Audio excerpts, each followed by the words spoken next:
At 4:12 hours on October 5th, 2025, deep inside Ukrainian territory, 14 unmanned aerial vehicles lifted from concealed launch sites. Engines roared in perfect sync. Each drone carried a 40 kg high-explosive warhead. Crews knew the plan was bold, but they did not yet grasp how far its effects would spread. Within hours, the Russian Navy would learn a harsh lesson. Nowhere is safe, no supply line secure, and the rear sanctuary they trusted no longer exists. 5 hours earlier, before dawn over Moscow, or the Caspian port of Olia, Ukrainian military intelligence finalized target coordinates. The chosen target was a ship Russian commanders considered untouchable. Anchored roughly 800 kilometers from Ukraine's nearest position, it floated in what Moscow saw as an impenetrable safe zone. That assumption would be shattered. The vessel was Port Olia 4, a Russian-flagged cargo ship of about 4,900 gross tons. Not an ordinary freighter. Intelligence assessed nearly 5,000 tons of Iranian-supplied military hardware aboard. The manifest read like a war plan, components for Shahed 136 and Shahed 238 drones, avionics, precision gyroscopes, satellite navigation units, electrical systems, and pallets of 122mm rockets. In battlefield terms, one ship contained the means to sustain weeks of strikes on cities and front lines. Ukrainian analysts tracked her with layered reconnaissance. First, Japanese commercial satellites use synthetic aperture radar. ZAR sees at night and through clouds, and detects ships when AIS is off. Analysts matched radar signatures to known hull profiles, and used anchor chain geometry and drift patterns to confirm identity. Multiple passes showed a predictable 4 to 6 hour anchorage window. A planner's dream. Second came signals intelligence. Port Olia 4 ran in radio silence. That silence, paired with intermittent radar emissions, revealed its location. The captain thought he was hidden. Ukrainian planners saw an opportunity. He had anchored inside the Volga-Don shipping canal instead of the main Caspian port. On paper, it reduced exposure. The Caspian felt safe, 800 kilometers from Ukraine's lines and shielded by Russian territory. Who could reach him there? That confidence would not survive contact. Kiev set a precise objective. A fiery explosion might scatter parts and allow salvage. Kiev wanted controlled sinking. The plan aimed to breach the hull surgically and send the cargo to the seabed, where recovery would be near impossible. It demanded accuracy and timing. The strike used indigenous long-range drones built on the UJ-26 extended range platform, purpose-built kamikaze UAVs. Composite airframes cut radar cross-section. Cruising speed, 150-180 kilometers per h. Low-level flight, 20-60 meters above water, lets them blend into radar clutter. Guidance merged GNSS, inertial backup, and electro-optical terminal confirmation.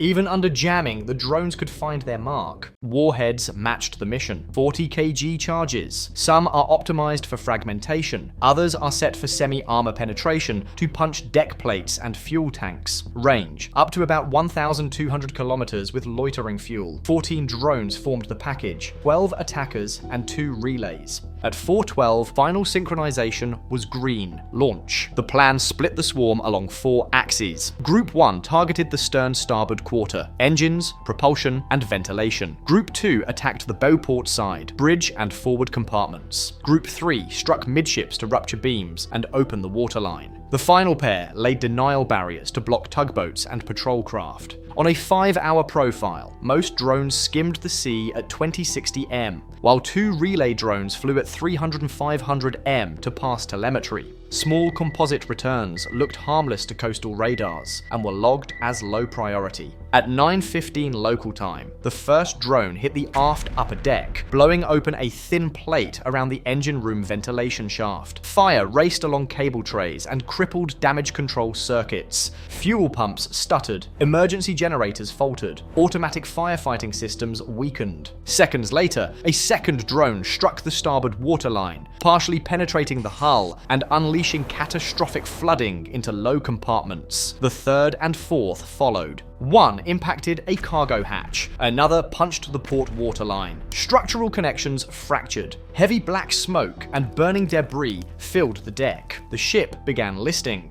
On the bridge, alarms screamed. The captain declared a maritime emergency. Russian port security launched 2 tugboats and a coastal patrol craft. Too late. At 9:18, a 5th drone smashed into the bow near the control spaces. The electrical distribution panels shorted in cascade, and the bridge went dark. The main power died. Systems switched to batteries. With power lost and fire spreading, emergency systems faltered. The drones carried pre-programmed inertial paths to survive electronic warfare. Warhead effects were deliberately varied, fragmentation to shred exposed systems, and delayed fuses to carve deep cavities where pumps could not reach. Between 9:20 and 9:23, the 6th and 7th struck together, ripping a massive tear in the starboard hull below the waterline. At 9:25, with fires raging and multiple compartments flooded, the captain ordered the ship abandoned. Lifeboats hit the Caspian as thick smoke poured from the stern. Russian air defenses shot down 2 drones during the terminal phase. It did not alter the outcome.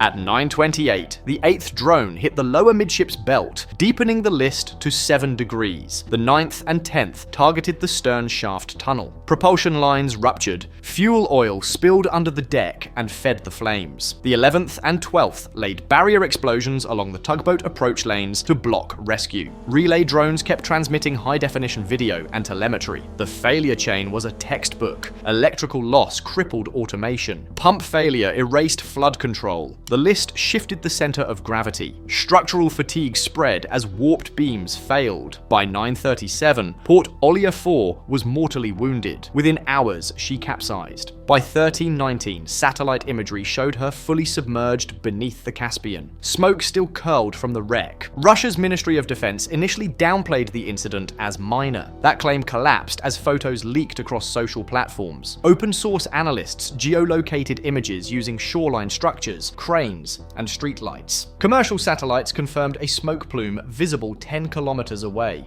On October 5th, 2025, Ukraine's general staff confirmed the strike and the cargo, Iranian UAV components, and ammunition. Follow-up images on October 10th showed Russian salvage vessels attempting recovery. The scale of loss remained huge. Salvage teams worked under blinkered lights, hauling what they could in dangerous conditions. Divers and cranes pulled damaged crates, but much lay forever lost. Analysts counted the loss not just in tons, but in weeks of paused operations. Factories idle, production lines starved of parts, and launch schedules disrupted.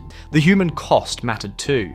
Crews and dock workers faced sudden danger, and entire firms reeled from missed contracts and raised costs. A single Shahed production set weighs roughly 200 kilograms. With 5,000 tons aboard, the cargo held enough for hundreds of drones. Each Shahed carries about a 40 kg warhead. The sunken cargo represented over 12,000 kilograms of explosives that would never reach their targets. More crucially, without avionics, GNSS packages, and power units, Russia could not assemble drones on an industrial scale.